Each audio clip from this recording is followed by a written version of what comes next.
Welcome to the new school. I'm really delighted to present to you today this day-long convening dedicated to art and the specter of ideology. We are presenting this in collaboration with e-flux, and the program is curated by Iliana Fokianaki, who is sitting here on my left and your right. My name is Karen Kooni. I'm the director of the Vera List Center for Art and Politics here at the New School, a research center and public forum examining the intersection of art and politics and advocating for art as a practice that responds to as it shapes political contexts. We support artists, curators, scholars, policymakers, and students through various program initiatives that range from artist fellowships to the Jane Lombard Prize for Art and Social Justice, from publications to public events, and are structured around two-year biennial focused or research themes. Currently, we're examining the proposition that art is in itself a political practice. We develop these programs always in exchange with partner organizations, and so it's a particular delight to be collaborating with e-flux. The structure for today is the following, and some of you may be aware that this is already the second day of a two-day event inspired and dedicated and taking off from the Rojava Film Commune, an autonomous group in the northern part of Syria that has developed an education and art program around filmmaking. Last night was the opening of Forms of Freedom, an exhibition with and on the Rojava Film Commune that was curated by Iliana and was accompanied by a panel of experts, filmmakers, also a translator, who have been to Rojava, who have collaborated with the team. In the exhibition, there are a number of film installations. There are also documents, journalistic documents, articles, and so on. So in a way, I feel it's correct to say that we were as close to Rojava and the work of the film commune as we can be while being here in New York City. Today, in our program today here at the New School, we're moving a bit closer into a broader discussion on core principles of the Rojava Film Commune's practice, and they can be summarized very, very superficially as stateless democracy, collaborative and horizontal production and education, and are, in the course of doing so, looking at historical and contemporary art developments in our own country that mirror, echo, and prefigure some of these principles. In the course of these discussions, we'll be looking at how art is positioning itself in relationship to ideology, that is to say, to specific political projects, or in other words, how art is actually a form of prefigurative politics. This morning's panel is entitled Ideological Tropes of Feminisms versus Capital in the 1960s, and we're really thrilled to have three significant participants of the new radical movement, women's movement here. At 1 o'clock, we're showing a film. At 2 o'clock, we continue with another panel entitled Institutions versus the Institutionalization of Ideology in Contemporary Practice. And then at 4 o'clock, we close with a reception. All along, we have various books published by the Vera List Center on sale right at the table behind you, so I encourage you to stop by and consult and peruse these books. Before we start, though, and as we have moved from the eastern banks of Lower Manhattan last night at e-flux to Greenwich Village, where the New School is and where we currently are, I'd like to acknowledge that the land we're meeting on was never ceded voluntarily to the settlers and their descendants who occupy it now. I'd like to recognize this historical injustice and pay respect to the indigenous peoples who were here first. Incidentally, indigenous peoples for whom democracy, whether direct, stateless, representative, or any other version of it, never brought anything but destruction or violence. I'd like to recognize a second group that is not present today. It is the anonymous Syrian filmmakers collective Abu Nadara. Abu Nadara was formed before the Syrian revolution erupted in the spring of 2011. It was founded by several graduates of the Film Academy in Damascus and began posting 2 to 3 minute short films of life in Syria under the Assad regime on the internet, one film every Friday, every week, every month, every year, for several years. And today there is an archive of 500 short clips, films of life in Syria on the internet, on Abu Nadara's Vimeo page. Abu Nadara works anonymously for a number of reasons. One of them have to do with security. The other one is an embrace of working collaboratively where the author does not appear by name at all. They work differently from the Rojava Film Commune in other ways as well. They're outward facing and demanding the right to a dignified image or a dignified self-representation. However, Abu Nadara, like the Rojava Film Commune, is incorporating everyday life and in their programs and in their films to formulate a political demand, such as the demand for a dignified image. Abu Nadara is also the recipient of the 2014-2016 Jane Lombard Prize for Art and Social Justice, which is one of our most important programs here at the Vera List Center. And I encourage you to visit documentation of their work and the exhibition that we produced 2 or 3 years ago and the conference about their practice on the Vera List Center's website at veralistcenter.org. As you can imagine, I'm really grateful to have an opportunity to look at revolutionary cinema again now with the Rojava Film Commune and with all of you today. My thanks go to Ileana Fokianaki, who is again curator of today's program and of the exhibition at e-flux. I'd like to thank e-flux and their partnership. I'd also like to acknowledge Ariola Pira, curator at the Vera List Center, who has been instrumental in organizing and presenting today's program. And of course, I thank our fantastic and fabulous speakers for being here.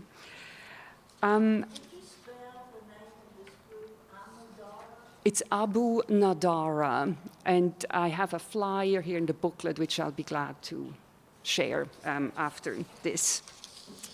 We thought it might make best use of my time now to introduce very briefly Ileana, and then Ileana in turn will frame the program for the day a little further and will also introduce the speakers. Many of you have already met Ileana last night and know that she is a curator, writer, and educator based in Athens and Rotterdam. In 2013, she founded State of Concepts Athens, a nonprofit institution of contemporary art. Her curatorial practice focuses on how curating can become instituting, a verb in these cases of small-scale and precariously situated institutions. Ileana has furthermore been focusing on formations of power and how they metamorphose under the influence of geopolitics, national identity, and cultural and anthropological histories. Through States of Concept, Fokianaki, Ileana, has curated exhibitions of Karen Saiter, Sanja Ivekovic, Laure Provoost, Jonas Stahl, and many others, while collaborating with international curators such as Tom Morton, Nick Eikens, and WHW. For 2020, the institution has announced collaborations or new commissions with the collective Khodelat and artist Kader Attia. There are many exhibitions I could name. I would just quickly want to mention that your shows have been presented at Cadist Foundation, at La Colonie in Paris, Gallery Nova Zagreb, the National Gallery in Prague, e-flux, as we just saw, and you're also working on a number of curatorial projects for Vita de Wit Rotterdam, Moderna Galerie Ljubljana, and Art Space Aotearoa in New Zealand. With that, I'll invite you to introduce the panelists. Thank you. Great, thank you very much, Karen. And indeed, we have to thank Ariola for this this day and this dialogue and meeting, because it was, you know, a casual conversation between me and Ariola that actually became, a year ago, exactly, that actually became a reality, which is quite wonderful. I mean, you beautifully framed the work of the Rojava Film Commune, and it's great that you also mentioned Abu Nadara, because I think Abu Nadara and Mosirin are two other examples of, let's say, the artwork somehow becoming testimony of a particular reality that many times remains unseen, particularly for us in the Western world. And obviously, of course, when it comes to the Middle East and the Arab world, the supposed Arab Spring coincided with social media erupting, and this was one way of actually disseminating the message, and for us in the rest of the world actually learning more about it. I'm not going to, for those of you that were yesterday at e-flux, I kind of gave a little intro about the Rojava Revolution and how the commune works within it. But I won't repeat myself, because also you kind of tied it in very beautifully. I just want to focus on another project that somehow inspired the exhibition and mainly the public program here, which is a collaboration I did in 2019 with feminist artist Sanja Ivekovic, which many of you might know because she had an exhibition some years ago at MoMA here. It was a very personal project because Sanja's mother was a guerrilla fighter, anti-Nazi guerrilla fighter during the 40s, and so was my grandfather. And Greece and Yugoslavia had many common kind of comradeship communications during those years, which somehow erupted because, of course, Yugoslavia took a different political turn and Greece took another. So we tried with Sanja, who is now in her 70s, to really reconsider somehow what would the politicized subjectivity, feminist subjectivity of those times have to say to the feminisms of today. And could we draw, let's say, somehow a proposition from the past for the future? And it was a really beautiful collaboration, which resulted to, in fact, us commissioning a new piece, a new performance piece that Sanja did, which was, let's say, a version of an old documentary about women fighters from the 40s, that Sanja took the scenario and made a completely new thing from it. And there, the question of ideology really somehow popped up, as it had, of course, when we worked with the Rojava Film Commune and other artists before. And we were trying to trace also historically, particularly for the West, what the meaning of ideology as a word. I mean, I also had experiences of being in feminist conferences and saying the word in Europe, in northern parts of Europe. And when I mention the word ideology, it's as if I'm mentioning the word cancer or something. It's like a no, don't. Why ideology? Let's just say ideas. No need for ideology here. And me, of course, being Greek, and the word itself being Greek, ideas and logos, idea and logos, which means basically talking about your ideas. It's not it's not a really bad thing, ideology. I was always amazed how it's very politically charged, and also many times it holds kind of a negative connotation to it. And I was really thinking what different types of ideologies there are, and not necessarily ones that are attached to political parties. But feminism, for instance, is an absolute ideology. It's a way of living your life. It's talking about your ideas and having a set of structures of ideas and ways of living. So, to cut a long story short, I started looking also at practices from the 60s, from the US, which me coming, from a little town in Greece, I knew nothing about. And then suddenly I'm discovering the New York radical women and the incredible work that they have been doing. So without further ado, I would like to introduce the woman coming from that movement. Peggy, I'm just going to read it as you sent it, right? Peggy Dobbins is an academic, an activist, and an artist. She was a founder of New York Radical Women and Witch, and continues to support the women's liberation movement in the US and the CP USA.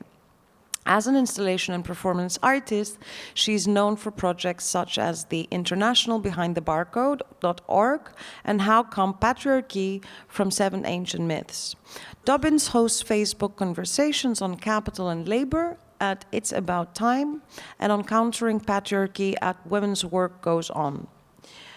Bev Grant is a labor and social activist, a feminist, a singer/songwriter, photographer, and 2017 Joe Hill Award winner from the Labor Heritage Foundation for her work as a cultural worker, as well as the 2017 winner of the SCAP Foundation's Jay Gorney Award for her song We Were There. Former leader of the cutting-edge 70s and 80s folk rock and world music band Human Condition, Bev is also founder and director of the Brooklyn's Women Chorus. As cultural director of the United Association of Labor Educators NE Union Women's Summer School for the past 25 years, wow, she developed and wrote the theme song for the multimedia women's labor history show called We Were There, which she presents throughout the United States. She was a radical photojournalist and member of New York radical women in the late 60s, including some iconic photos of the early radical women's movement, the Miss America beauty pageant protest in 1968, which I think is going to be our starting point also today, which you will show some images, and the witch hex on Wall Street on October 31st, 1968. In 2018, she exhibited at Osmos Gallery in New York City and received several favorable reviews in mainstream media. And last but not least, Kathy Sarachild is the founder of the Red Stockings Archives for Action project. She was an editor and contributor to the 1975 Red Stockings book Feminist Revolution, republished by Random House in an abridged edition in 1978. In the late 60s, she coined the slogan "Sisterhood is Powerful" and was a major architect of the program for consciousness-raising groups that did so much to spread the movement during its rebirth years. So welcome. Join us. The floor is yours. There we go. I started doing photography around this time, so I'm self-taught. And, oh, it's on, let me see if I can stop that. That's me. That's Peggy. We were at the Jeanette Rankin Brigade, which was a peace demonstration against the Vietnam War, organized by Jeanette Rankin, or other people organized it, but it was headed by Jeanette Rankin. What was she, the first congresswoman? Yeah, and a piece. And so there's Peggy in her colander hat, and that's me with the saucepan. And this was our first action together, actually. I don't think we were New York Radical Women yet, were we? We were Yeah. radical women from We were New York, radical women. And this is in the Southern Conference Educational Fund office where we planned the Miss America Beauty Pageant protest. You can see Peggy at the bottom and Kathy over there, and Kathy again on the side. We met there for several months, broke into different groups who took on various aspects of the demonstration. And this is down How it started? Huh? As in, what do you remember the first meetings of the New York Radical Women group? Well, I think we Even probably before these started actions. somewhat as a consciousness-raising group, right? No, I it want started in preparation for the demo. for the, well, my experience, New York Radical Women, started... That's Peggy, by the way. When Kathy Barrett asked me, I ran into her and she said, oh, I said, come to supper. And she said, no, I'm going to this meeting. You might be interested. It's like something we did in New Orleans. Well, in New Orleans, we were responding to women who had protested within SCAF, the Southern Conference Coordinating Committee, which was the youth black group that sat in. I don't know, does everybody know about SCAF? SCEF was Southern Conference Educational Fund, and it was basically a white group, I think. Ann Braden. No, no. No? No, that's SCAF. Oh. Did I say SCAF? You said SCAF. Oh, I meant SNCC. Right. Student Nonviolent Coordinating Committee, go. who began the sit-ins in Greensboro that you went down and joined later on. Right. But anyway, in New York, so I ran into Kathy. She says, come to this. A different Kathy, not me. Yeah, right. I hate mics. You can't hear me when I'm talking. You know what? Maybe I should just go through the slides, All right, and then do we'll that. go back Yeah, for the longer explanations. That much better. Obviously, this is at Wall Street. We're on the steps of the Federal Building, and we were doing a chant here, Wall Street, up against the Wall Street, or something like that, and dressed up as witches. It was a total surprise to everybody. And you can see the spectators kind of gawking at us. I don't think there was any other media there. It was a real guerrilla media. Oh, I action. just wanted to point out that the cape said, which is the original gorillas. I thought that was very important about Right. which. And we went on to Chase Manhattan Bank and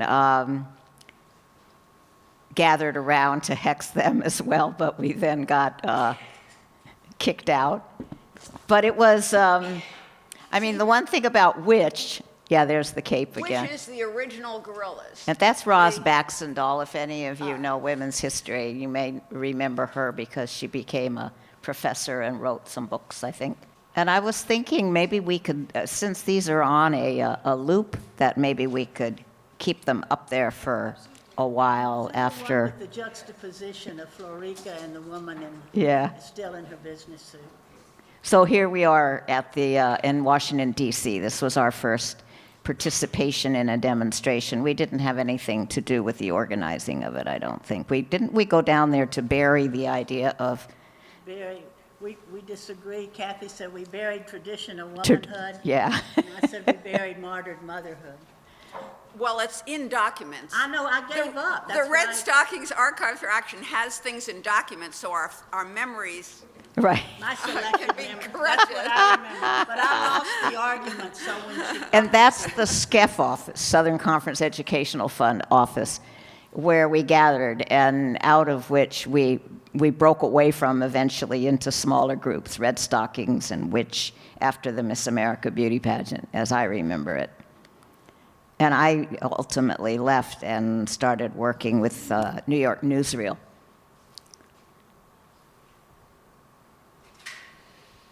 There was about 100 of us, although if you listen to Robin Morgan, she'll say there were 500.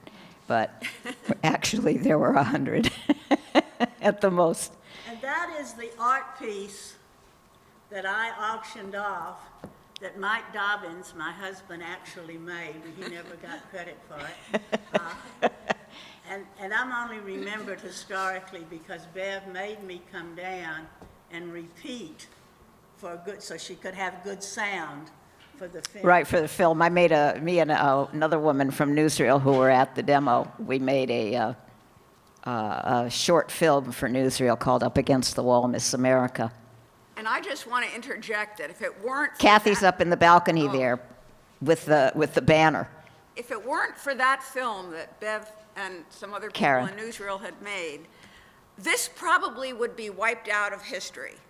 Instead, every commemoration of 1968, not every, but only in recent commemorations, every decade, we get interviewed, we get a chance to talk about this.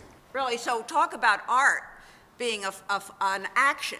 Really, the art of making that film has made the gains we won from this action continue and persist. You know, just that, using that term art, though, for me has never been comfortable. I've always thought of myself as a cultural worker, that art is was a tool for my activism. So I learned photography, you know, to do this, and filmmaking, and, you know, to put it in the hands of the people, whoever, you know, I was filming or photographing. I worked on a film about the Young Lords Party. We worked with the Panther Party. We provided, I would say, propaganda for the groups that were doing work back then. And a lot of art, cultural work that comes from movements is really propaganda. And that's not propaganda in a bad sense. It's, again, like ideology. You know, you're propagating something. And I still think of myself like that. So I find it, now that I'm considered an artist because I had an exhibit somewhere, you know, I look over my shoulder to see who they're talking about, sort of. But anyway, that's kind of, we can just leave that up there, and I'll get at it. I mean, I think the mics are kind of working, but not working really. Mine isn't. This one works. Yeah. I'll get okay, this. great. We'll share. It's a great opening line. You're saying that you basically are a propaganda artist. That's what you're saying, in a good term of propaganda. If my husband would be here, he would completely agree with you. He just wrote a book about that and how propaganda is, again, like ideology, really somehow vilified, when in fact it just means discussing. There you are. Discussing about your ideas. So art is a tool for activism, right? And the story starts because of a beauty pageant. That's how many of you somehow gather, or the first, let's say, more organized action that you decide to do is because of the Miss America beauty pageant. Because of what? The Miss America. It begins No. with Jeanette Rankin. It begins with Jeanette. Okay. Oh, Would you like, Kathy? Would you like to start and somehow explain how basically it came to be? But also, my question is, why the name Radical? Because there, of course, is a very direct ideological positioning that you Right. decide to have. Well, I joined after these two, but before the Jeanette Rankin demonstration, in which we were.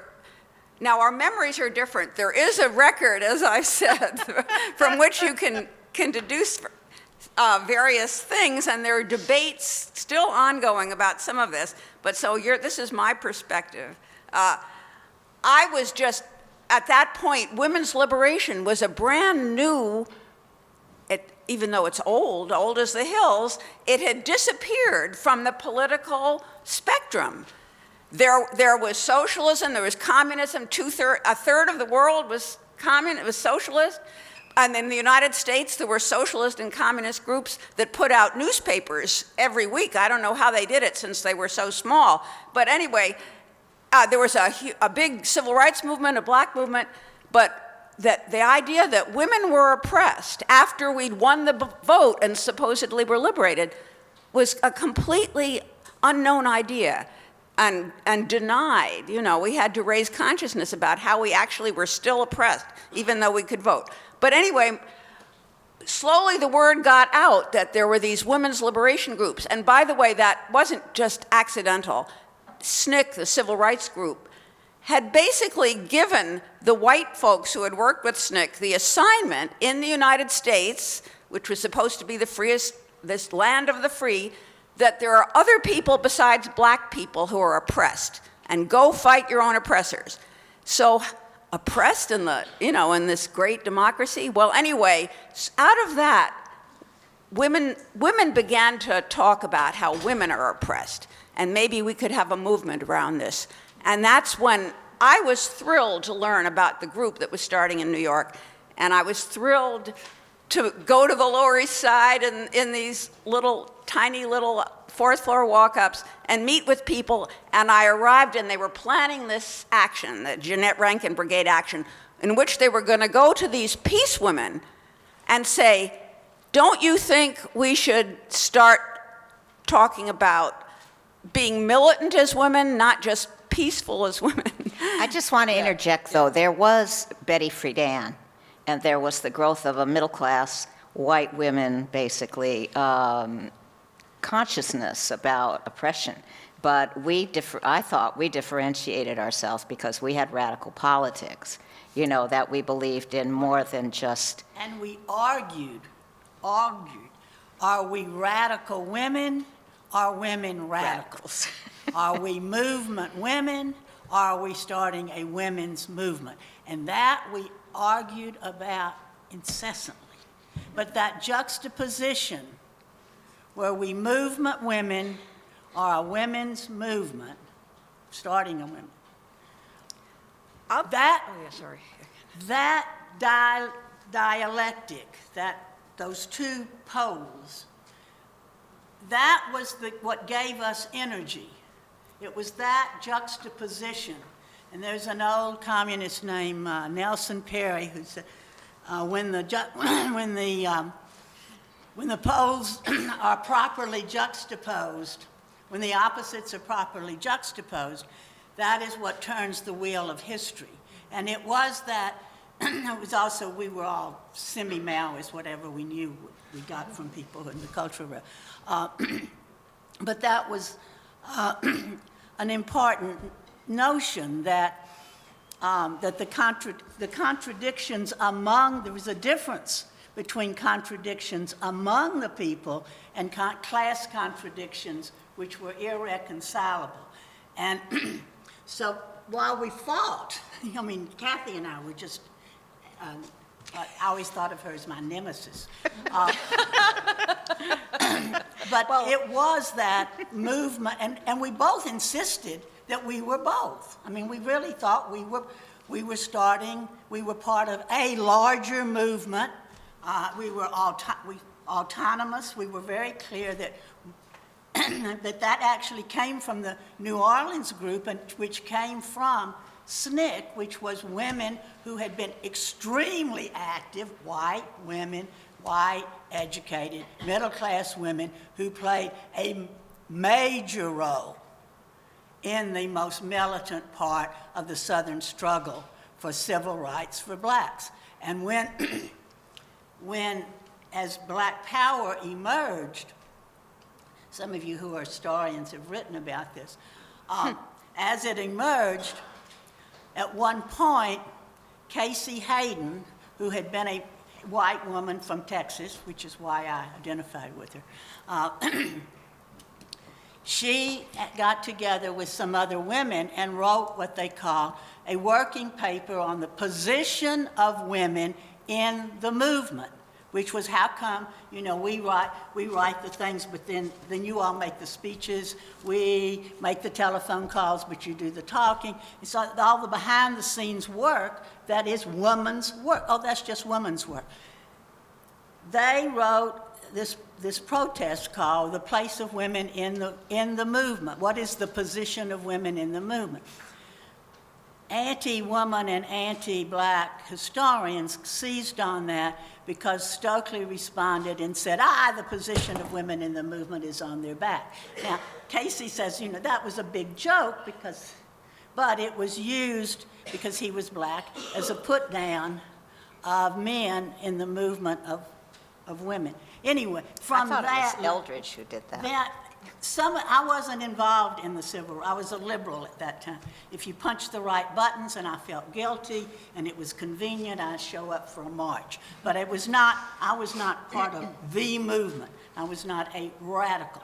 But when somebody came back from those meetings where Casey and a few others had raised this within the revolutionary, most revolutionary part of our current history then was SNCC, the Student Nonviolent Coordinating Committee, who really, in my opinion, started the movement of our generation. Anyway, they came back some of them came back to New Orleans and said, we were in graduate school, we were sociologists, and I was not an artist. I was a social scientist. And I just had disdain for my friends who were artists. That was the easy course.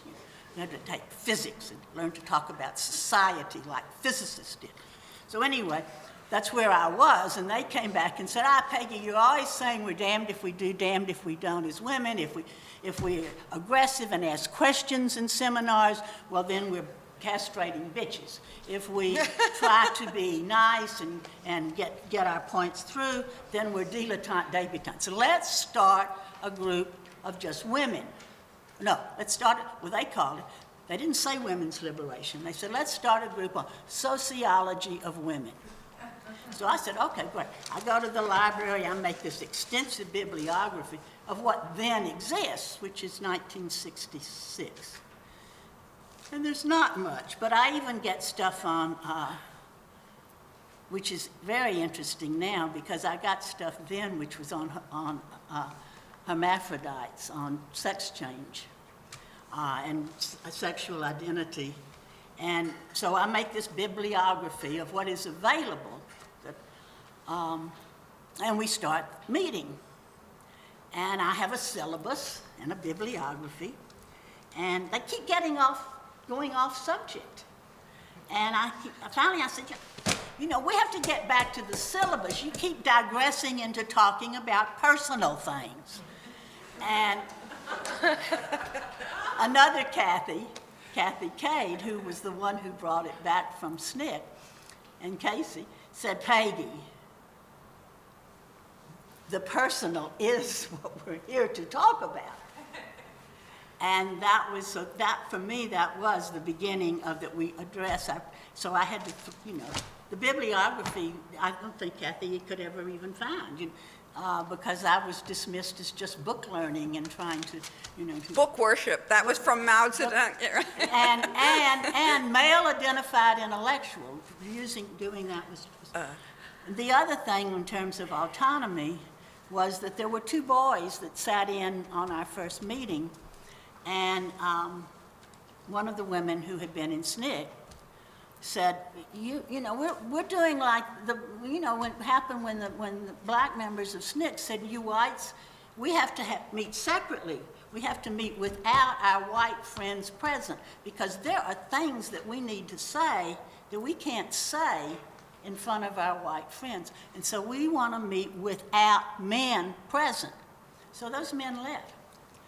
So then come to New York, and I run into Kathy, who had been in that group with me, and she said, so we're going to go to this meeting, and we don't know what, I don't know really, are we going to chain ourselves to our boyfriends when they burn their draft cards?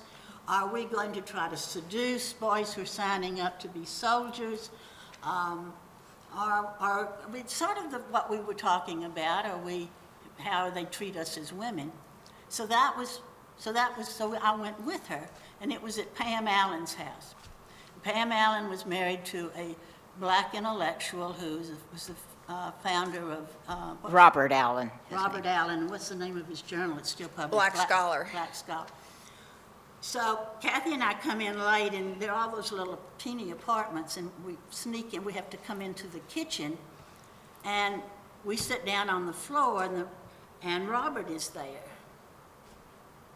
And we say, Robert, you have to leave, because so that, for me, that was the beginning of autonomous, that men couldn't be present if we were going to deal with the things we couldn't deal with if men were there. And what did I say? Autonomous, and I forgot the other aspect. The Men radical. not being in the group. Men not being in the group. Oh, and speaking personally. The personal is political somehow. I Yeah, was but- reading, came somehow from... Kathy coined that later. No, I didn't. No, I Well, didn't. anyway, It was Carol Hanna. Okay, anyway. Let's see. I just want to say that I got into, for me, the word women's liberation was extremely important. And I remember I first heard the term, which is slightly different from women's emancipation, which was the old one. It had this ring of the third world national women's liberation, we you were know. copying black liberation. And the national women's liberation. I first heard it, actually, in Mississippi as a civil rights worker. I had gone back down to the project where I had been working, and I hadn't been at this conference that Peggy was telling you about, where this paper by Casey Hayden and Mary King was presented. But friends of mine on the project where I had worked, a guy in particular, Chris Williams, who knew that I was a feminist because I had argued like crazy with the guys to share the housework the summer before, he came running up to me and said, Kathy, you have to hear about women's liberation. SNCC is talking about it all the time. There was this workshop, there was this conference, and the paper was read, and Stokely said the proper position of the women is prone, and everybody laughed.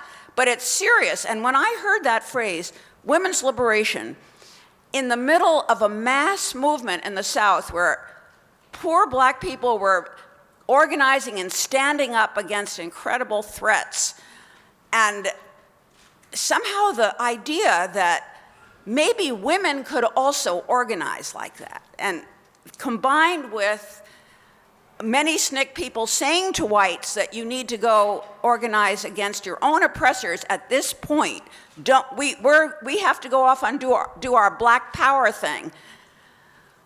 That just touched off an idea. I had always thought that feminism, which was already a positive term, that fighting against, I knew about discrimination against women from my parents, but I thought it was something you had to fight by yourself. You know, they would tell me it exists, you're gonna have to get ready for it, you're gonna have to face it in life. But I thought each woman had to kind of fight it herself. And the idea of this women's liberation in the context of that mass movement in the South, wow, we can have a movement, and you know, we can organize. So that was very important to me, that idea. And yes, yes, he had launched this phrase Black Power, which was also extremely important for the reason Peggy was saying, that it gave women permission to meet separately from men, because we were oppressed and we had to organize a power base to change things. I think that's a very important part of what I think being a radical woman, see, the radical feminism that I became associated with, we saw being radical as women, not just being radical individually as a woman, i.e. being a revolutionary like the men and having a career or whatever, but we saw it and it isn't just a question of educating people. That's a liberal thing, that you'll change the world by just re-educating everybody, especially educating men, But this idea that came from Black Power is that we had to organize a power base of women in order to really change things. And that, I think, was that was being radical about women as opposed to being radical about capitalism. We had to be radical about both, but a lot of people then were denying that we had to be radical about women. To most people, being radical just meant being anti-capitalist and fighting that power. The fact that we had to be radical as women and have a power base to deal with male domination was not really accepted, and we had to kind of fight to get that. I want to talk a little bit about, because my inroad into women's liberation came from my own personal oppression, that I was in a very oppressive relationship for a number of years, and when I left it, I was just out there in the world all of a sudden, and I was befriended by my next door neighbor, and we went to an SDS conference. We had been doing anti-war demonstrations and stuff, and we went to an SDS conference at Princeton, and he suggested that I go to this workshop called Women's Liberation. So I went, and it was Pam Allen who was leading that workshop, and I was blown away. I was like, all of a sudden I could put into perspective my own oppression as a woman with, you know, a political perspective, a social justice perspective, and it just like opened me up, and I started going to the consciousness raising things, and those were really important because we were talking personally. We would like talk about our mothers and our fathers and the expectations of us. You know, it was just like, it was at a level that I was ready for, and I just like, that was it. It was an epiphany. And I was part of all of this, but I don't have that intellectual background about it, you know, but She's our embodiment, actually. she's I always say Bev's life as she's lived it. So she told you about where she was in relation to the man she was with, but also at that time, I think she was one of the few who was actually working. Yeah, I was the secretary. Most of us, I mean, I was kept woman. I was working. Oh, listen, night and day. Yeah, I'm sorry. Yeah, I fought discrimination on the job. You know, I was working for Time Life Fortune as a secretary. And, she was supporting this musician. Well, that was before, but even while I was radicalized, I had to work all my life, you know, in some kind of clerical position.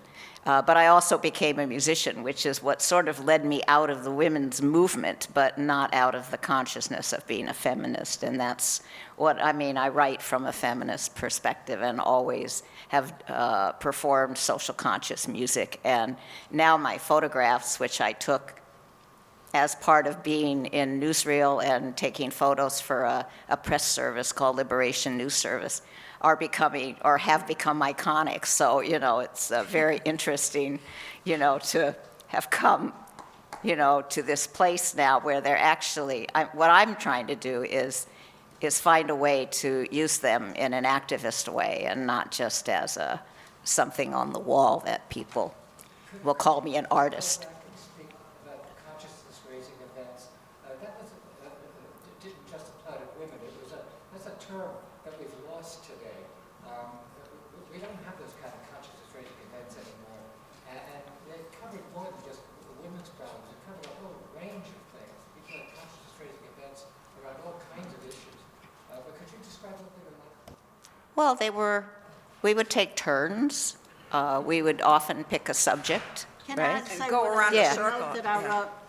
I was a sociologist, and so I was coming from small group theory.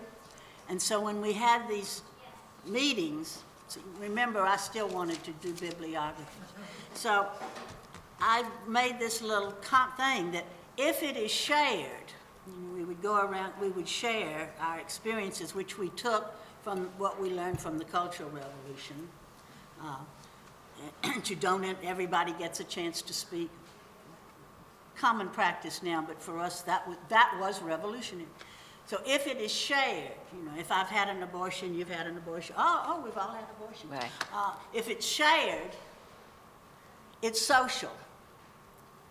That's when Kathy was saying she thought that she had to be fight as alone, as feminism alone. But once it's shared, you're it's social, okay? And if it's social, it's political, and you can do something about it. You can take action. So that was, to me, that's what consciousness raising was. Kathy was much more disciplined, structured, and a leader. So she would get us to take different topics. And We would, agreed as a group, Yeah. actually. She led it. She led it. I never realized that. I She's don't very, remember that. Very good at it. I never realized she was leading us, but she did. So I think here it's also an interesting question, as in the supposed curriculum, or what we say, what was the pressing issues that you were trying to address, and because of course you were trying to identify yourself as radical women and not just radicals that happen to be women. How did, you know, again, to go back to our general question, how did the ideology and the political somehow consciousness formulate during that time? How did you want to separate yourself from a general, okay, you know, we're just women going out to the street, or it's just a revolution? You know, I also have some reservations about the word ideology. Actually, that's a big issue we could get into. What I want to get to now is how I saw it anyway, coming out of SNCC. Yeah. I didn't see it as an ideology, and actually SNCC was sort of against that idea. This term I kind of got from SNCC was freedom organizing, and actually that SNCC was doing freedom organizing. What we were trying to do was figure out how we could win freedom and how we could win justice and how we can organize and figure out how to do that, trying things, learning. And that's when SNCC was doing that in the South. Now, one SNCC person said, I remember, she said, really, you can't get any more radical than freedom and justice. You don't, I mean, actually, I've learned since that the reason that Marx and Engels called the Communist Manifesto instead of the Socialist Manifesto was that they believed that the goal was not socialism per se, but was working class emancipation, that's freedom. Workers would have to fight their own freedom battle. By the way, you can find this in the preface right there. You don't have to rely on me. It's right there in the prefaces by Marx and Engels to the Communist Manifesto. They explain why they call themselves communists and not socialists. And it's because they were saying the liberals thought that socialism was this ideal state that would be taught by the educated people to everybody, whereas they saw it as a freedom movement of the working class to emancipate themselves and to learn how to do it. Even the concept of learning is right there in the Communist Manifesto. So anyway, that's what SNCC, sort of in Red Stockings, which we call ourselves a grassroots think tank or a think tank of a new type, we have this saying, although we see ourselves as scientists more than artists of revolution, although I'll tell you, to actually mobilize people, there's the art of messaging, is to use a word. But the goal, and what I learned from SNCC, what I'm now putting it in decades later, having learned much more about all this kind of thing, that we wanted to be botanists of revolution. What does that mean? That you can recognize a rose by any name. You don't have to call it this ism or that ism to see the radical point that there's hundreds of years of experience of these debates going on. So that's why I say, and we sort of tried that discipline in Red Stockings. We would say, we don't call ourselves reformists or revolutionaries. We ask, is it good for women or bad for women? Is it effective? But of course, we did begin to study revolution. Those terms also have a history, and there are things to learn from it. So that was going a bit overboard. We do radical, there's a lot to learn from the history of the word radical, even though it shouldn't be used to enforce something. You know, it should be used as a guide to figure things out. I wanted to say something about Newsreel, which was an organization I was in for 4 years.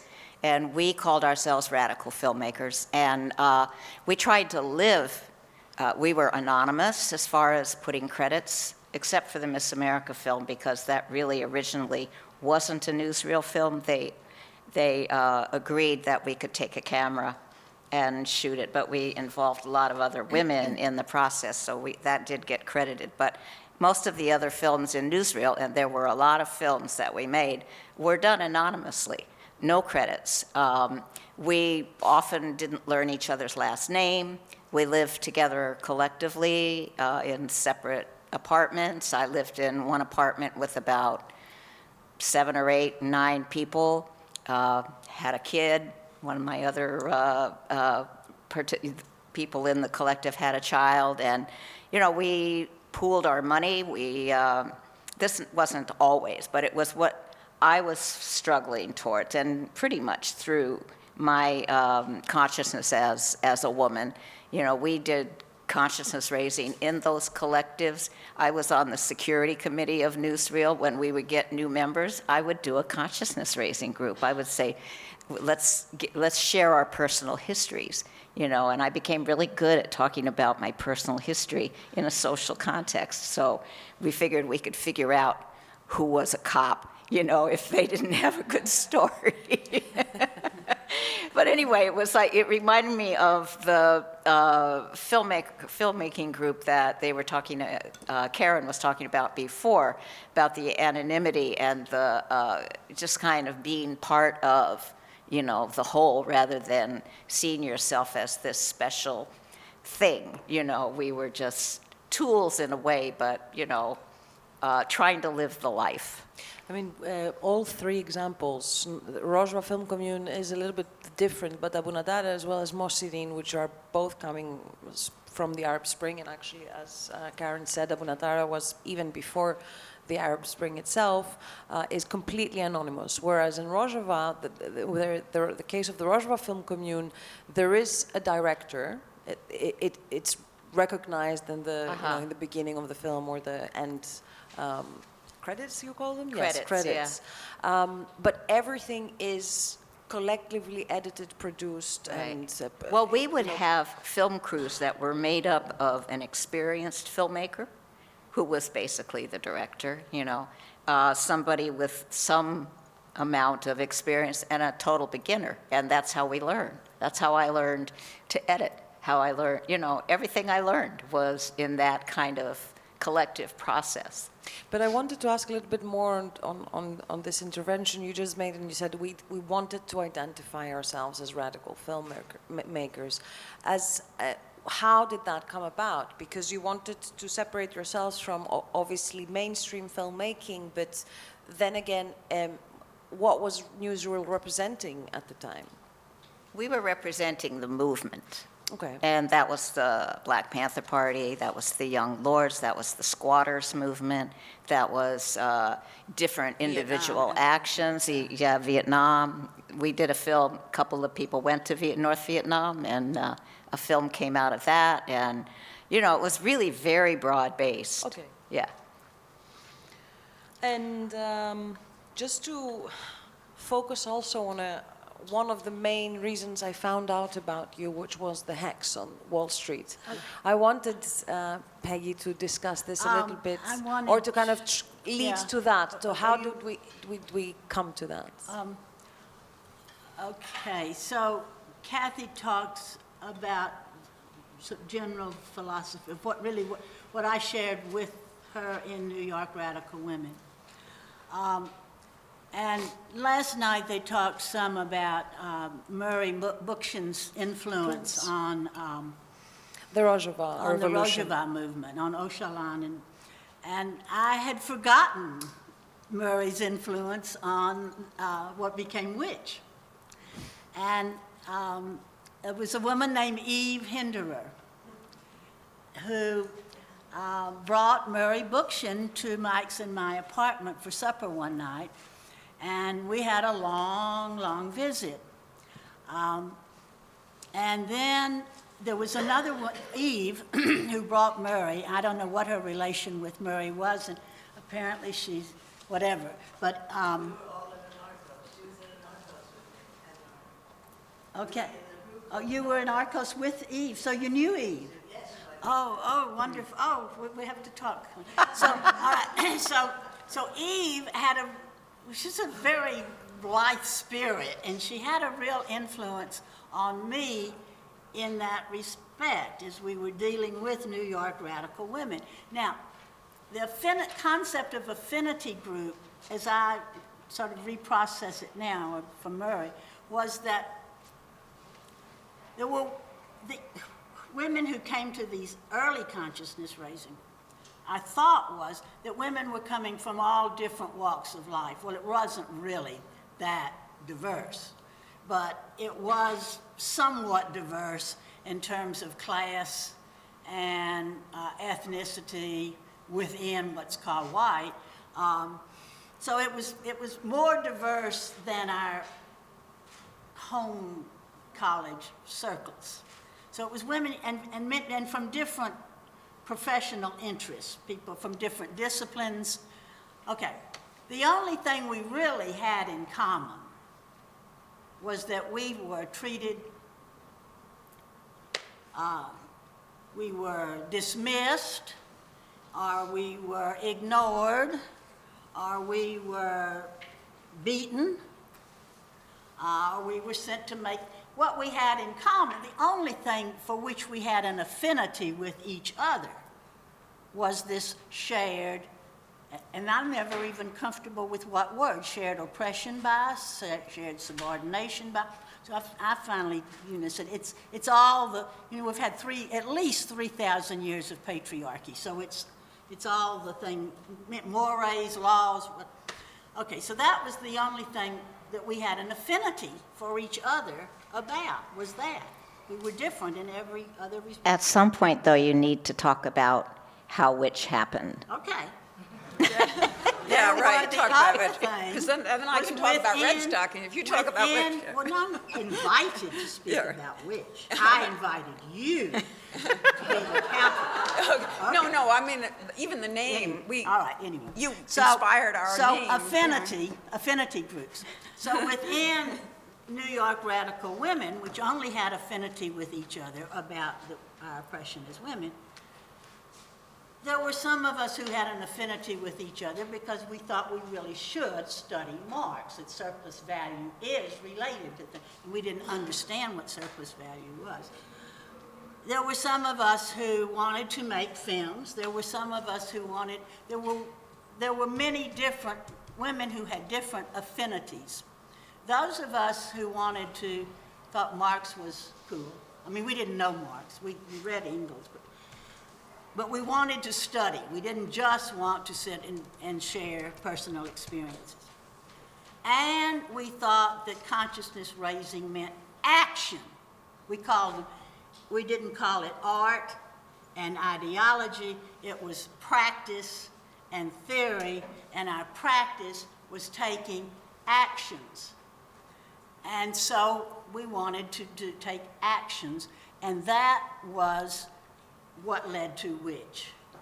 And actually, one of the actual genealogies, how it actually happened, how which actually happened, was that the Miss America contest, I was arrested. And I told Ileana we were such a terrible, dangerous movement. I think I'm probably the only person who was arrested in our whole, of our... Peggy supplied us with little atomizers full of Tony home permanent solution that we called stink bombs. And me and the other filmmaker I was with, we were down in the press section, and Peggy was in another part of the auditorium while Kathy was up in the balcony with the banner. And some other women, and too. some other women, too, yeah. So these were all things that not everybody knew was happening. You know, these weren't planned in any big meeting. Oh, I was disciplined. Yeah. Well, Peggy Cannon. she managed to squirt her stuff. I got squirted by my companion accidentally, so we left. But she got caught. So I got caught and and they took me to jail. And there's a woman that I now am very active with on Facebook named Bella Robinson, who's an organizer of sex workers. And I gave her, so I spent the night, while the rest of them were finishing up at the pageant, so I spent the night in jail, and they let us come out and watch the pageant. So my sisters were all were prostitutes. So I wrote, "Prostitutes of the world unite. We have nothing to lose but our pimps." And that I gave to Bella, and it's part of what she organized. But I do believe, you know, I'm very conscious that we are all prostitutes. We all prostitute ourselves. But that's the line between labor and work, but that's another subject. So, okay, so back to... So you had to go back. How you got So the I'm idea. arrested, and I have to go back. Flo Kennedy, and I hope everybody knows about Flo Kennedy. She was one of the only... There were two black women at Miss America. One was Flo, and the other was my friend who was the mother of some kids I knew and worked down the street.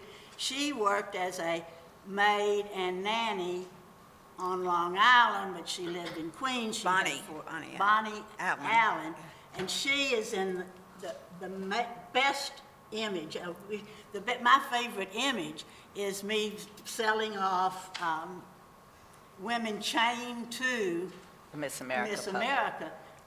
Because my mother made me, you know, poor Tony home permanent, but Bonnie had the same torture to have her hair straightened. And that's why she agreed to come with me to the Miss America. She didn't get to go to many meetings because she had 4 children and had worked. But she was there and is in that picture. So I have to go back and get tried. Bev is working, so she doesn't go, right? But Florica, who is another kept woman, and I think it's Miriam Boxer, is the third woman that went with us.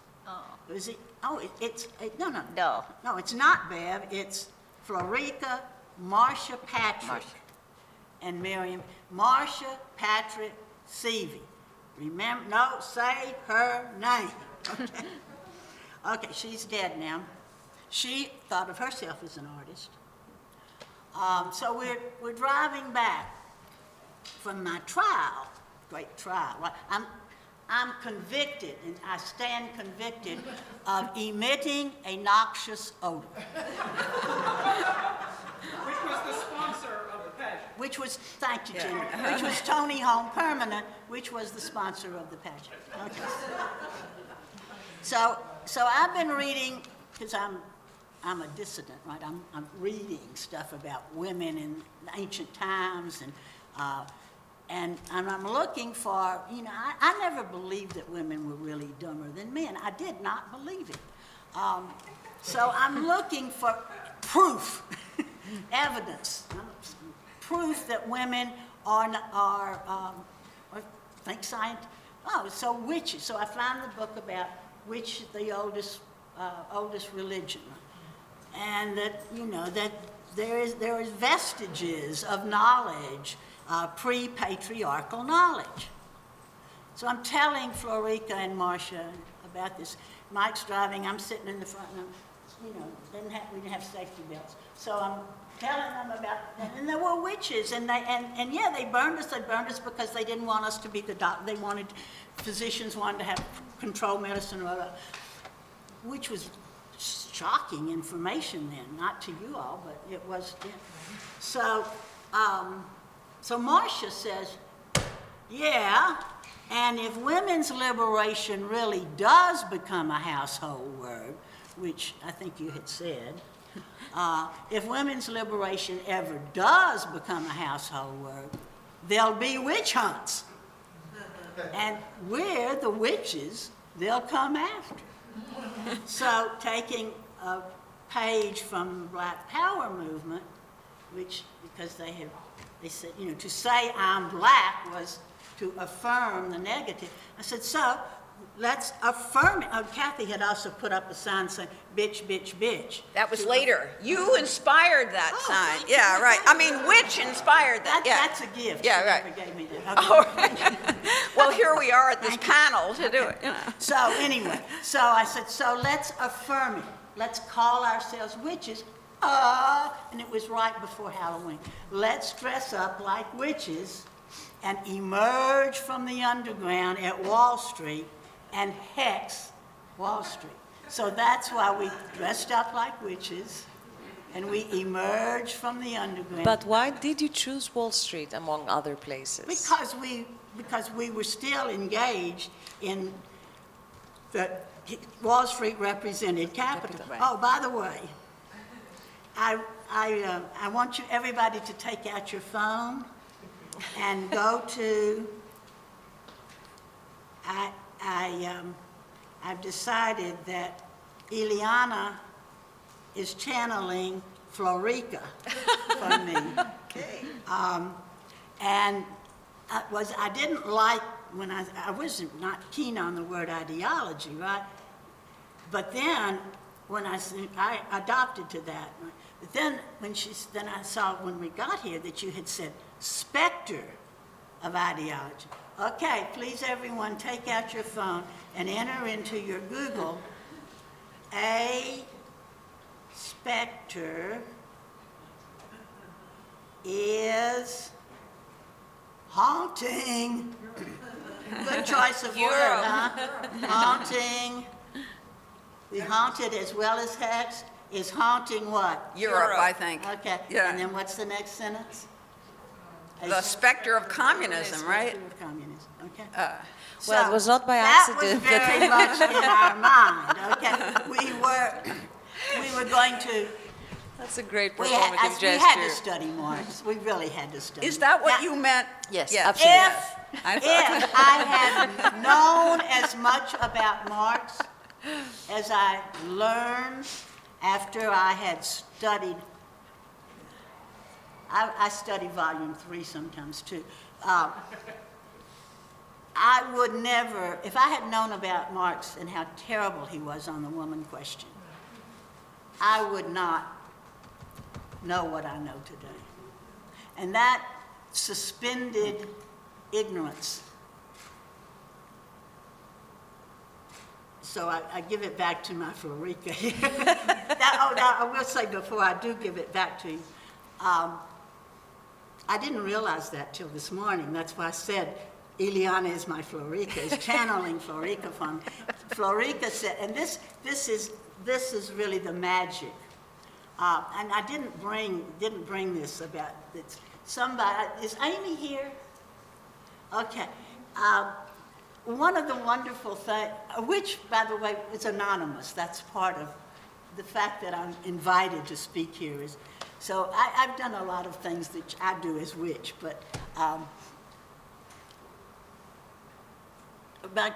channeling the magic of a witch experience was that, and this is a quote from Florica, who's been dead a long time, and she said, so you bite something off and you spit it out, and I grab it and I chew it and masticate it, and then I spew it back out, and then you take it and you chew it up and masticate it real well, and you spit it back out. And that was the dialectic of our exchanges, that we could trip on each other. And because we went to consciousness raising, so we knew each other's. And then we also, with another witch named Lynn Laredo, who is also dead, she was a dancer and part of the Living Theater, and she led us in movement exercises. So, if I do one. This is one I still will do.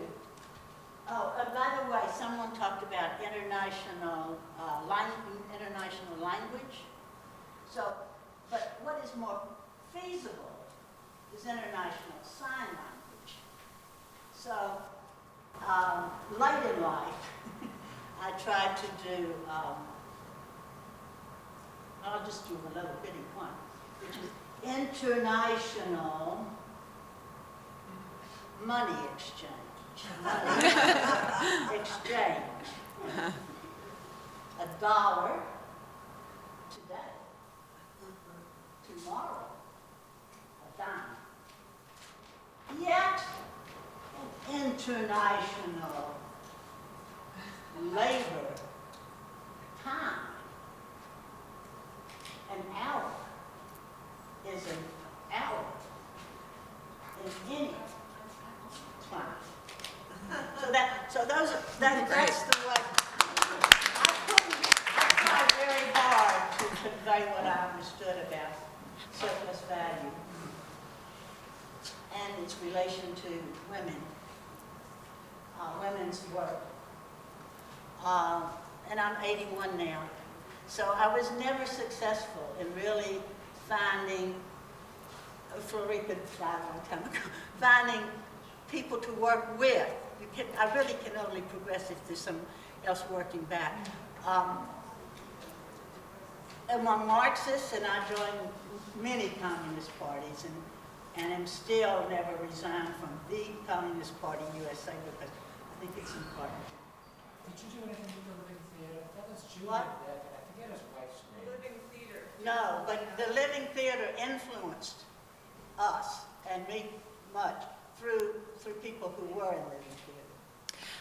We went when they did a performance here, when they first came back, and some of us who became witches went, and Mike is, because I went up on the stage and joined Mike, but Mike was, the idea of people coming and falling out on the floor dead in front of you, just couldn't. Becky. It was Judith Molina.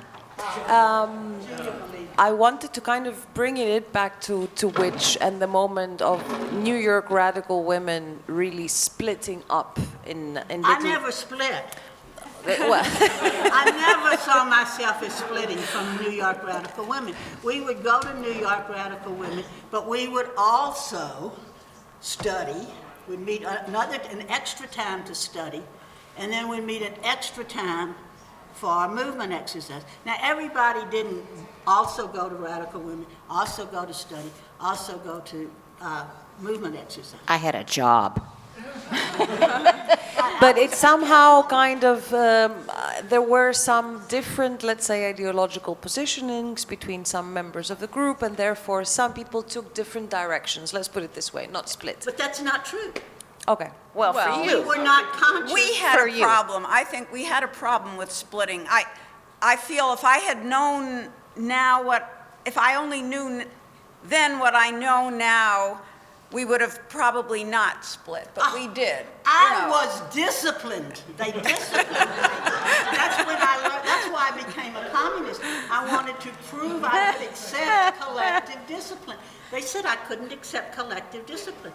I would never have gotten arrested. Somewhere, I wonder why. This thing that Peggy is talking about, the dialectic, which is kind of, can be seen as jargon, but there's a truth to it. It was very stimulating and very creative. For instance, well, anyway, I'll get to the for instance. I just want to, did I remember my point? Oh, okay, so I'll get to the for instance, because I can't remember the point I was, about how it was creative. Oh yes, somewhere along the line of various splits in the movement and the various movements, I came to the conclusion that both sides suffer in a split, because there's that very dynamism of the two sides fighting with each other produces very interesting creative stuff. And after the split, neither side is ever as good again, I think. That was my point about Yeah, right. So I learned that. It took me a few splits to learn that. And in Red Stockings now, we work very hard to stay together even though we have differences. And we haven't worked it out as well as we could, but I will say, just here's an opportunity to say it. We have this kind of, it capsulizes what we try to do, fighting and learning. We've been fighting and learning for 50 years, fighting and learning from the fight, right?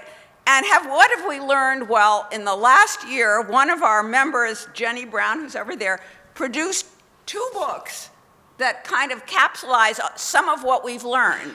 And this one is called Birth Strike, and this is Abortion Without Apology. So I recommend it because we are actually producing some lessons, I believe.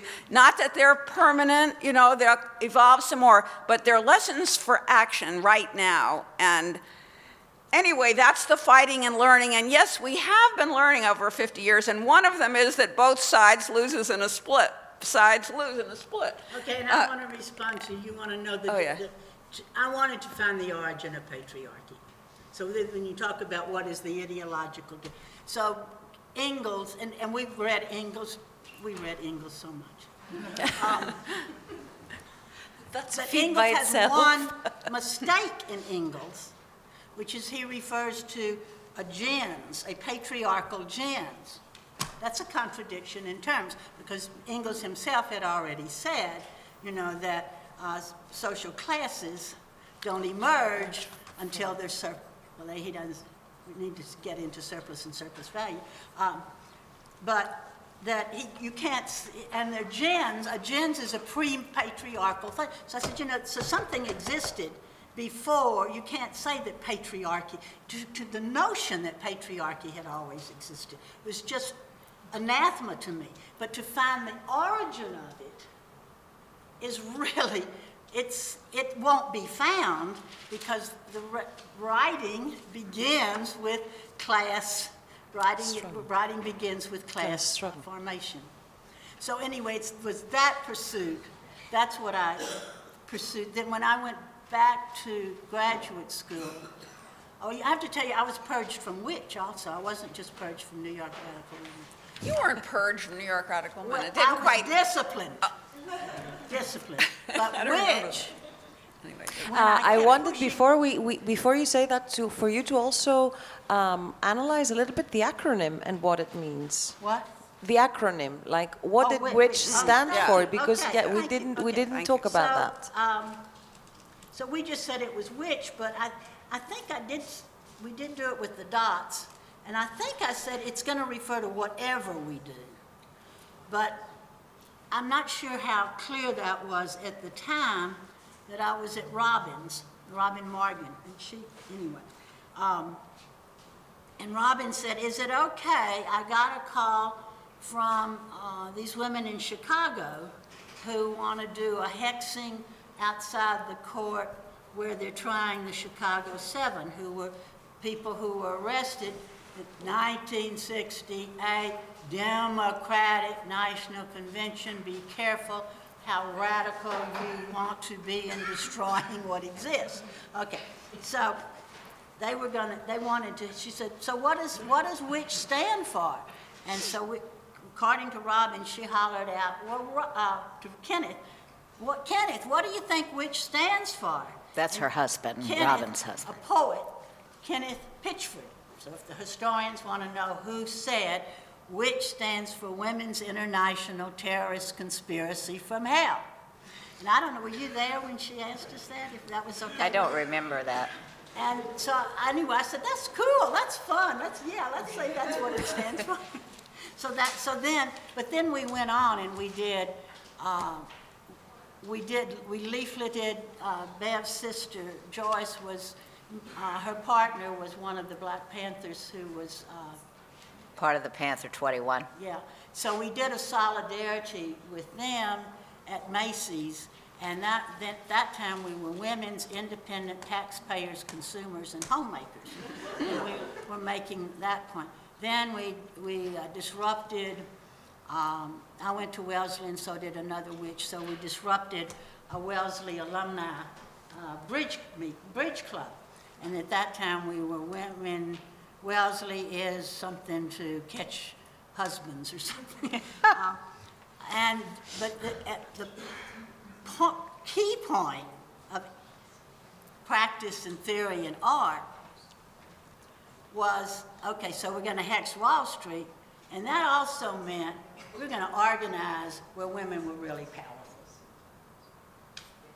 We were going to organize working class women, and they said, you're white, so where were white working class women concentrated? Duh! In the headquarters, in the typing pools, plugging in the phones, taking the notes of the headquarters, of capitalist headquarters in Wall Street. So I started really pushing people. So one of us already worked at Travelers, Penny. And that's when Naomi was, so Naomi had joined Witch by then. Naomi was probably the other person with whom I could talk about Marx. She talked to me about Marx. So Naomi she was a SDS movement radical who became a weather woman and ended up going underground. And so Naomi was recruiting women from militant anti-capitalist student movement into which so they would learn to confront man within this revolutionary super macho militant movements. So several of us took jobs, Naomi and I think one more person. Anyway, there were 5 of us who took jobs at Travelers Insurance Company, and we were in typing pools, whatever. And there was a snowstorm, and so I came to work in pants and slacks, and I was sent home for wearing slacks. So I came back in long johns, and that's when I was fired.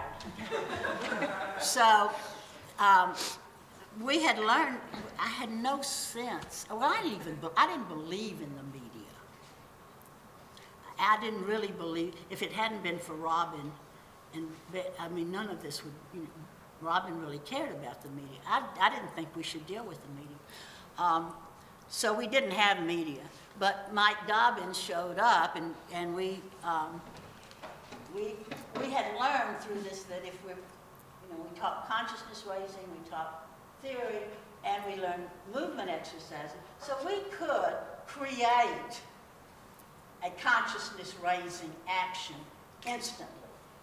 And so I got fired.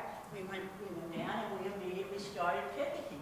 Mike arrived with the song, sacked for wearing slacks, fired for making fun, punish travelers, sacked for wearing, anyway, so we could, so then I got Just to pick it up, because we don't have much time. Okay. I just wanted your views, like a small comment of each of you into how you see the feminist the feminist movements, because there are many feminisms today, particularly in the US, in relationship also to Me Too. Because, I mean, to give the example of being slacked by slacks, of course, obviously today we don't have these issues. Nobody's getting slacked because they're wearing trousers. But how do you see the struggles and the questions that pertain to that particular time?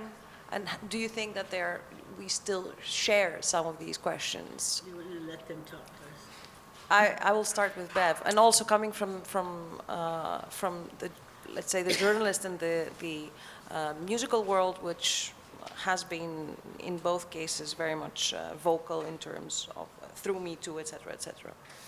Yeah, well, in terms of the music situation, I'm kind of in the folk circle, I guess, although I don't totally identify with that. But there's, you know, women musicians are not hired at the same rate as male musicians. And as we age, you know, unless we're like really famous, the jobs fade away.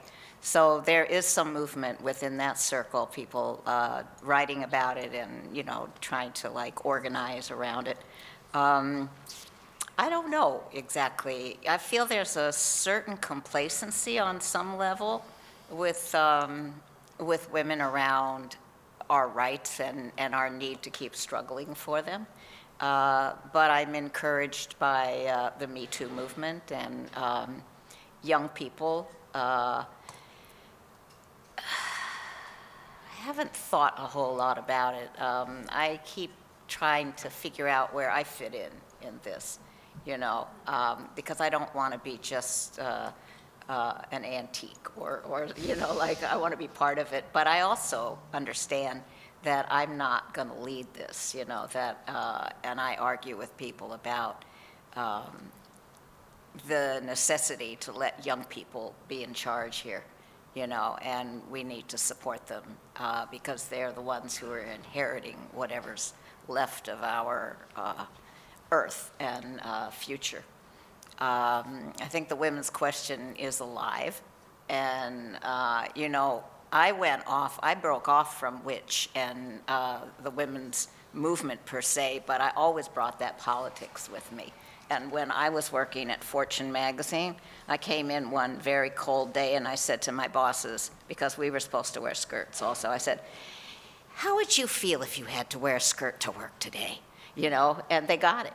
But they were young guys, and then I was able to wear pants. So, you know, it's like there's different ways to, and I also had several bosses in my life who told me that they really thought I was a great worker, but I should go to therapy, you know? So I brought my politics to even my very establishment jobs. Well, I agree with Bev that I'm not sure I would call it complacency, but there's a feeling we're almost back to where we were in the beginning in 1968, where people don't really think women are oppressed, really. Women are blaming themselves for their problems. And what Red Stockings, and by the way, you can go to the website and learn what the name means, since I'm not going to have time to explain how it evolved from which and all of that. But just to get to the point, we're the red blue stockings, red for socialism and communism and revolution, blue stockings, which was a smear word for feminists, an old smear word for feminists. We put it together with red, the red blue stocking. But anyway, yeah. What did you say? I'm sorry. Oh, yeah, women, well, but also any feminist, like any woman. I read this in a 19th century book. Any little girl who read too much was called a blue stocking, you know. Oh, yeah, right. Anyway,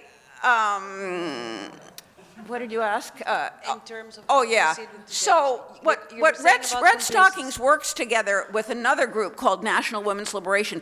What we call them the mass group, that anybody can join who pays dues and they get involved in action, and there isn't as much of a goal of being on the same page and sending out a clear message all the time, which allows you to get more or less experienced people into the group, whereas Red Stockings is more based upon people who've made a strong commitment to stick with things and are more on the same page in our views, although there is still quite a bit of disagreement.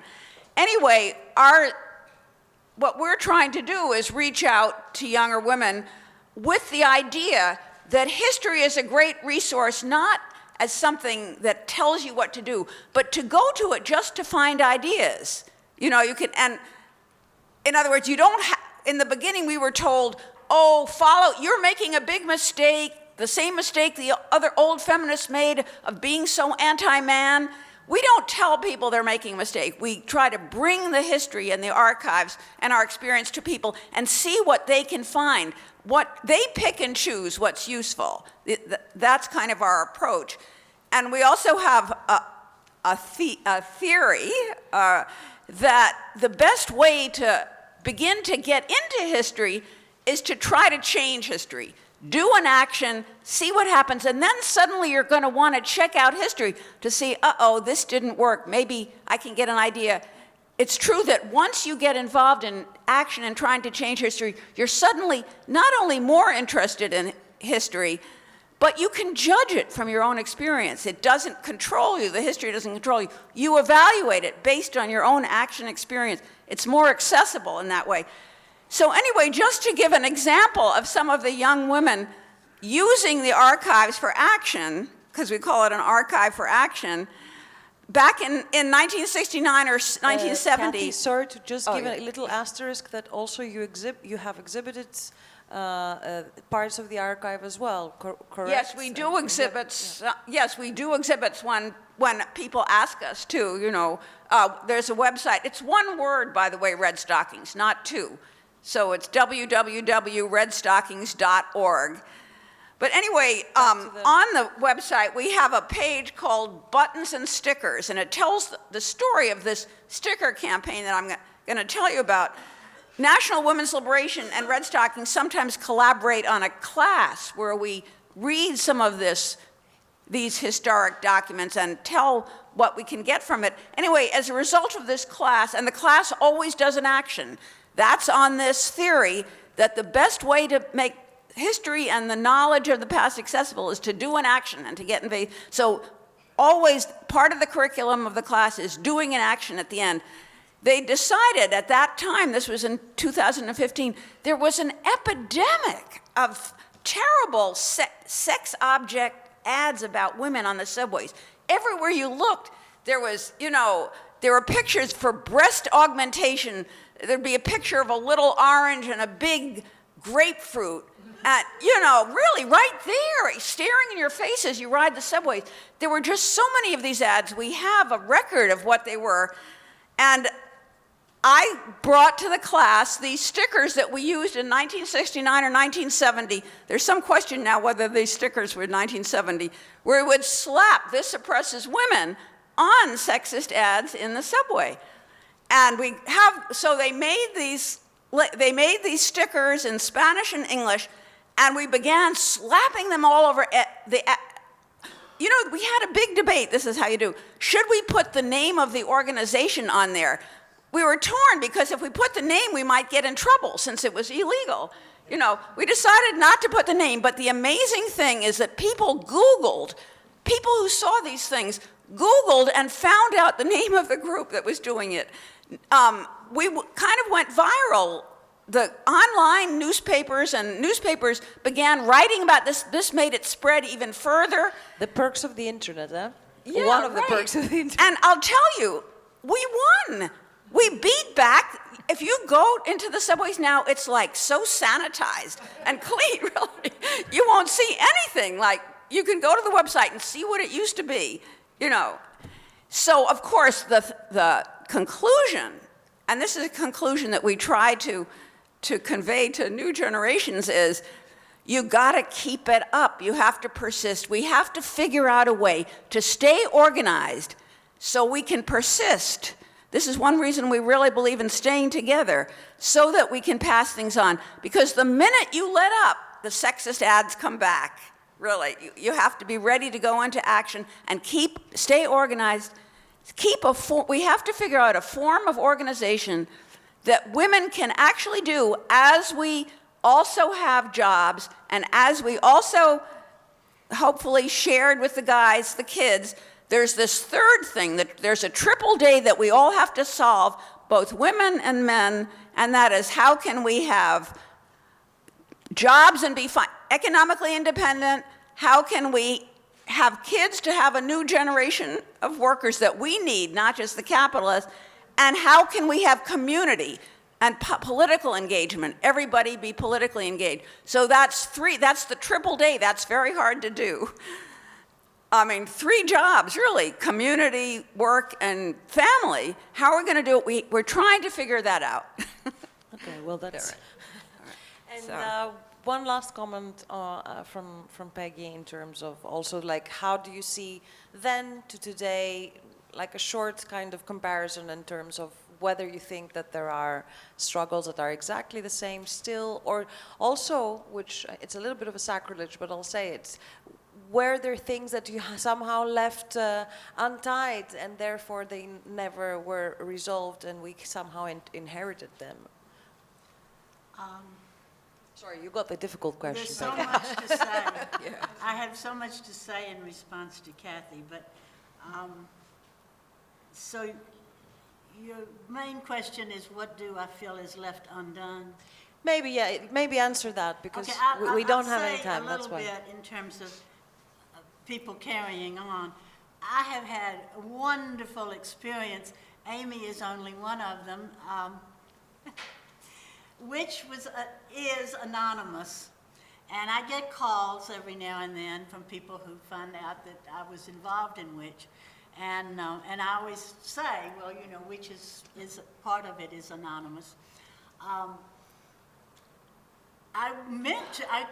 printed out to bring some prints from an Instagram, and I'll tell you all, you can find it yourself. There's an Instagram, and it's put out by some women. I never knew them. I've never been to their town. They're in, I think, Seattle. And if you try to find which, and I think they put the dots in, PDX, but their Instagram. Oh, and if you go to www, which would try to find it again, they've already disappeared. So you really kind of have to search for them. But anyway, they have picked up, and many other groups of women, young women I've never known. But they've picked up on that spirit. And they have a wonderful quote, which I love because it comes from an interview of something. So it's a quote from the original Witch. And it talks about that you have to be anonymous, you need a few friends, you need to do something it has to be the most fun thing you've ever done, but that also makes the world better, that men wouldn't be doing. And if you try to make money off of it, or if you try to get credit from it, or you try to become famous or whatever, then the magic just goes poof. But the spoof is very easy to carry on and transmit. So that was in terms of what I feel is that I've left behind, is the young women who have picked up that, and they do they do wonderful fun. Actions. Yeah. The other thing, when I came in to the opening, and I told Ileana that I felt very, very conscious of my petty bourgeois identity, which, and when I didn't get to the point, but that when I was purged from which, it was because women came in and said, we're purging you from which because we have met as working class women, and we have decided that you have too much petty bourgeois baggage to provide the correct theoretical leadership for a proletarian women's liberation movement, which was precisely what I was trying to do. So I accepted the criticism and withdrew from the struggle with Kathy and others for theoretical leadership of what would become the women's liberation movement. And the Rojava women soldiers.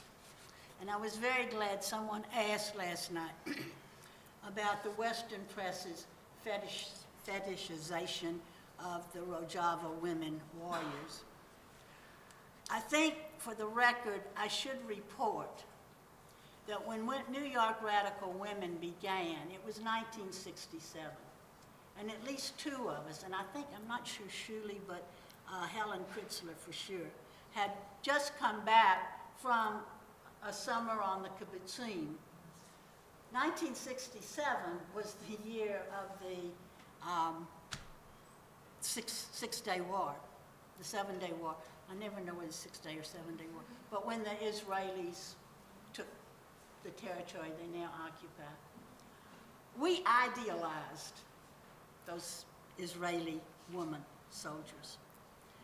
And one of the points... The Israeli or the Palestinian? The Israeli woman soldiers we idealized. And one of the points of theory that we were going, at that time, was that you can tell whether a war is a just war, because it's not that women are incapable of fighting. It's not that we can't be as strong as, it's not that we won't fight. It's that we only fight when confronted with extinction.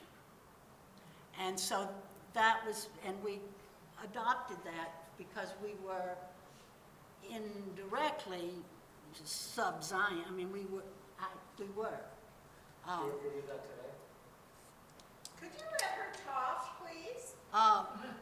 At one point, some man said to me, so why are you still doing this? Because, you know, we have women in the military now, we have women generals now, and I think it's, as long as we have military, I'm sure like to have, but I continue in that old-fashioned thing, that women's work is making peace. And women's work, one thing I wanted to give to the artists, because women's liberation movement, for whatever, and we three were hardly part of the whole thing that changed things. In my opinion, our major, most world-changing effect was our effect on the world of art. Because the changes in what is art and the possibility that we can, Bev is my ideal type, right?